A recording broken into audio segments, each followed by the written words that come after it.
नमस्ते दोस्तों। मेरा नाम संजय है और आज हम कक्षा 11 के रसायन विज्ञान का अध्याय नंबर 7 जो कि है अपचयोपचय अभिक्रियाएं यानी रेडॉक्स रिएक्शन पार्ट 6 के विषय में अध्ययन करेंगे। इस वीडियो में हम जो टॉपिक पढ़ने वाले हैं वो इस प्रकार है: भिन्नात्मक ऑक्सीकरण संख्या विरोधाभास एवं अपचयोपचय अभिक्रियाओं का संतुलन। तो सबसे पहले हम समझ लेते हैं भिन्नात्मक ऑक्सीकरण संख्या विरोधाभास। कभी कभी हमें कुछ ऐसे यौगिक भी मिलते हैं जिनमें किसी एक तत्व की ऑक्सीकरण संख्या भिन्नात्मक होती है। उदाहरण के लिए C3O2, जहां कार्बन की ऑक्सीकरण संख्या 4/3 है, Br3O4, जहां ब्रोमीन की ऑक्सीकरण संख्या 16/3 है, तथा Na2S4O6, जहां सल्फर की ऑक्सीकरण संख्या 5/2 है। वास्तव में भिन्नात्मक ऑक्सीकरण अवस्था प्रेक्षित किए जा रहे तत्व की ऑक्सीकरण संख्याओं का औसत है तथा संरचना प्राचलों से ज्ञात होता है कि वह तत्व जिसकी भिन्नात्मक ऑक्सीकरण अवस्था होती है अलग अलग ऑक्सीकरण अवस्था में उपस्थित होता है। तो जो तत्व भिन्नात्मक ऑक्सीकरण अवस्था प्रदर्शित करता है वह अलग अलग ऑक्सीकरण संख्याओं का औसत मान होता है, जिसे हम उसकी संरचना से समझ सकते हैं। C3O2, Br3O8 तथा S4O2 टू नेगेटिव स्पीशीज की संरचनाओं में निम्नलिखित परिस्थितियां दिखती हैं। तो सबसे पहले है C3O2। C3O2 में जो 3 कार्बन परमाणु हैं, इनमें से 2 कार्बन परमाणु की ऑक्सीकरण संख्या जो है वो +2 होती है, जबकि बीच वाले कार्बन परमाणु की ऑक्सीकरण संख्या 0 होती है। अब क्योंकि यहाँ पर 3 कार्बन परमाणु है और 3 कार्बन परमाणु का जो टोटल ऑक्सीकरण संख्या है वो 4 है, तो हम यहाँ पे लिखेंगे 3x = 4 और x = हमारा आ जाएगा 4/3, यानी कि एक कार्बन की ऑक्सीकरण संख्या यहाँ पर 4/3 हो जाएगी। ठीक इसी प्रकार Br3O8 ट्राइब्रोमो ऑक्टोसाइड की संरचना है। यहाँ पर जो 3 Br परमाणु है, इनमें से 2 Br परमाणु की ऑक्सीकरण संख्या +6 एवं एक Br परमाणु की ऑक्सीकरण संख्या +4 होती है। तो अगर हम सभी तीनों ऑक्सीकरण संख्याओं का औसत निकालते हैं तो ये आ जाता है 6 और 4 10, 10 और 6 16, 16/3, यानी यहाँ पर जो Br की ऑक्सीकरण संख्या हो जाएगी वो 16/3 हो जाएगी। ठीक इसी प्रकार S4O6 टू नेगेटिव टेट्रा थायोनेट की संरचना है, जिसमें 4 सल्फर परमाणु जो हैं, इनमें से 2 सल्फर परमाणु की ऑक्सीकरण संख्या +5 होती है, जबकि 2 सल्फर परमाणु की ऑक्सीकरण संख्या 0 होती है। जब हम इन सभी चारों सल्फर परमाणुओं की ऑक्सीकरण संख्याओं का औसत ज्ञात करते हैं तो यहाँ पर 4x = 10 प्राप्त हो जाता है और औसत जो है इनका 10/4 यानी कि 5/2 आ जाता है। इस प्रकार एक सल्फर परमाणु की ऑक्सीकरण संख्या 5/2 यहाँ पर प्राप्त होती है। Fe3O4, Mn3O4, Pb3O4 कुछ अन्य ऐसे यौगिक हैं जो मिश्र ऑक्साइड हैं, जिनमें प्रत्येक धातु की भिन्नात्मक ऑक्सीकरण संख्या है। O+2 एवं O-2 में भी भिन्नात्मक ऑक्सीकरण अवस्था पाई जाती है। यह क्रमशः +1/2 तथा -1/2 है। अब हम समझते हैं अपचयोपचय अभिक्रियाओं का संतुलन। अपचयोपचय अभिक्रियाओं के संतुलन के लिए दो विधियों का प्रयोग होता है। इनमें से एक विधि अपचायक की ऑक्सीकरण संख्या में परिवर्तन पर आधारित है तथा दूसरी विधि अपचयोपचय अभिक्रिया को दो भागों में विभक्त किया जाता है, एक में ऑक्सीकरण तथा दूसरे में अपचयन। तो सबसे पहले इनमें से हम ऑक्सीकरण संख्या विधि द्वारा अपचयोपचय अभिक्रियाओं के संतुलन को समझने का प्रयास करते हैं।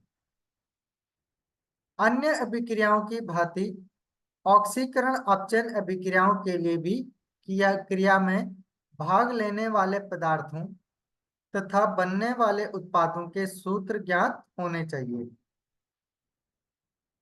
इन पदों द्वारा ऑक्सीकरण संख्या विधि को हम प्रदर्शित करते हैं। पद पहले में सभी अभिकारकों तथा उत्पादों के सही सूत्र को लिखते हैं। पद दो में अभिक्रिया के सभी तत्वों के परमाणुओं को लिखकर उन परमाणुओं को पहचानते हैं जिनमें ऑक्सीकरण संख्या में परिवर्तन होता है। पद तीन में प्रत्येक परमाणु तथा पूरे अणु या आयन की ऑक्सीकरण संख्या में वृद्धि या ह्रास की गणना करते हैं और यदि इनमें समानता न हो तो उपयुक्त संख्या से गुणा करते हैं ताकि इनकी संख्या समान हो जाए। पद चार में यह भी निश्चित कर लेते हैं कि यदि अभिक्रिया जलीय माध्यम में हो रही है तो H प्लस आयन या OH नेगेटिव आयन उपयुक्त स्थान पर जोड़ते हैं ताकि अभिकारकों तथा उत्पादों का कुल आवेश बराबर हो जाए। परंतु यदि अभिक्रिया अम्लीय माध्यम में संपन्न होती है तो H पॉजिटिव आयन का उपयोग करते हैं और यदि क्षारीय माध्यम में संपन्न हो रही है तो OH नेगेटिव आयन का उपयोग करते हैं। पद पांच में अभिकारकों या उत्पादों में जल अणु जोड़कर व्यंजक से दोनों और हाइड्रोजन परमाणु की संख्या एक समान बना लेते हैं। अब ऑक्सीजन के परमाणु की संख्या की भी जांच करते हैं और यदि अभिकारकों तथा उत्पादों में ऑक्सीजन परमाणु की संख्या एक समान है तो समीकरण संतुलित अपचयोपचय अभिक्रिया को दर्शाती है। तो हम यहाँ पर एनसीईआरटी का उदाहरण 7.8 को समझ लेते हैं जिसमें पूछा गया है पोटेशियम डाइक्रोमेट यानी K2Cr2O7 की सोडियम सल्फाइड यानी Na2SO3 से अम्लीय माध्यम में क्रोमियम थर्ड आयन तथा सल्फेट आयन देने वाली नेट आयनिक अभिक्रिया लिखिए। तो पद एक में सबसे पहले हम अभिक्रिया का जो ढांचा है उसको यहाँ पर इस प्रकार से लिखते हैं।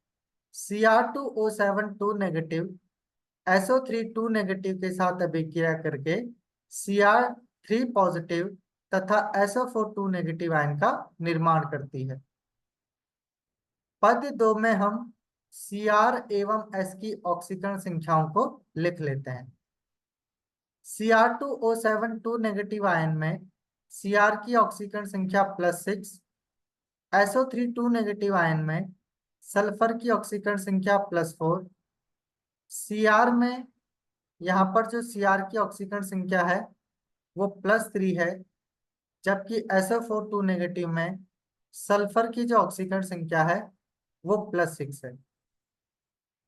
यह इस बात का सूचक है कि डाइक्रोमेट आयन ऑक्सीकारक तथा सल्फाइड आयन अपचायक है, क्योंकि यहाँ पर डाइक्रोमेट आयन जो है वो +6 से +3 ऑक्सीकरण संख्या को प्रदर्शित कर रहा है, यानी कि इसकी ऑक्सीकरण संख्या में कमी आ रही है।